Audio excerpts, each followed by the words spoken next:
দর্শক, আমরা অডিও কলের মাধ্যমে একজন আপুর সাথে যুক্ত হয়েছি। আসসালামু আলাইকুম। ওয়ালাইকুম আসসালাম। কি নাম আপু? জি ভাইয়া, ভালো আছি। কি নাম? নাম জান্নাত। বয়স কত? বয়স 18।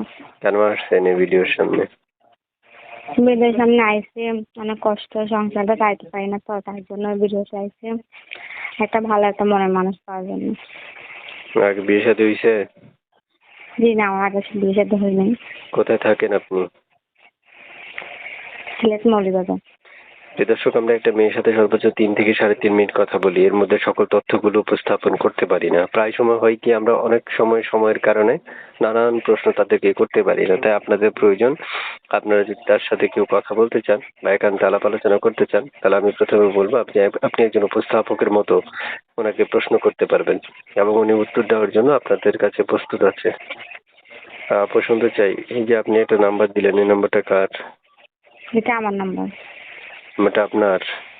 জি সবসময় পাওয়া যাবে? হ্যাঁ, সবসময় পাওয়া যাবে। কেটে দিবেন না ধরবেন? না, কাটমু কেন, ধর্ম ভালো একটা মনের মানুষ পাইলেই তো হইব, আর লাগবে না কিছু। ইমো আছে? হ্যাঁ, ইমো আছে। নাম্বার ইমো আছে?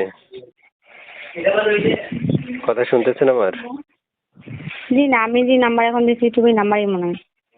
আচ্ছা আচ্ছা। বারোটা মোবাইল চালাই। ও আচ্ছা আচ্ছা। দর্শক, শুনতে পেরেছেন আপনারা আপুর মুখের কথা। চাইলে এক এক করে অনেকগুলো তথ্য নিতে পারবেন।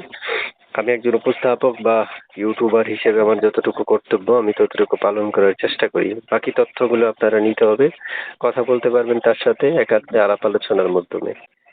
তারপর শুনতে চাই, আপনি যে আমার সাথে কথা বলতেছেন, ঠিক আছে, এই নাম্বারটা আমি দর্শকদেরকে দিয়ে দিলে আপনার কোনো প্রবলেম হবে? জি না, আমার কোনো প্রবলেম হবে না। ঠিক আছে, আপনার অনুমতি পেয়ে আমি আপনার নাম্বারটা দর্শকদেরকে দিচ্ছি। দর্শক, আপনারাই শুনতে পাচ্ছেন উনি আসলে কেন আসছে। আমি যতটুকু সম্ভব নিয়েছিলাম। শেষমেশ বলতে চাই, কেমন বয়সী চাচ্ছেন আপনি আপনার জন্য? বয়স বা কোনো সমস্যা নাই, বিয়েতে হলেও কোনো সমস্যা নাই। আমার মনের মতন হলে হইব, আমার দায়িত্বটা নিতে পারলে হইব। আমার আম্মু আছে, ছোট একটা ভাই আছে, তাদের দায়িত্ব আমার দায়িত্ব নিতে যদি পারে এরকম মানুষ, এটা হলে আমার হইবে। দর্শক, আমি বিদায় নিব। বিদায় নেওয়ার আগে এইচকে টিভি 355 পক্ষ থেকে সকলকে ধন্যবাদ জানাচ্ছি যারা ধৈর্য সহকারে এতক্ষণ ভিডিওটা দেখেছেন। সবসময় আমরা বলে রাখি, আসলে আমাদের যারা সাবস্ক্রাইব এখনো করেনি তারা সাবস্ক্রাইব করে রাখবেন। সর্বশেষ আমরা তাদেরকে বেশি প্রাধান্য দিই যারা সর্বশেষ সাবস্ক্রাইব গুলো করে একটা করে কমেন্ট করে দেয়। ঠিক আছে আপু, ভালো থাকেন। আসসালামু আলাইকুম রহমতুল্লাহ।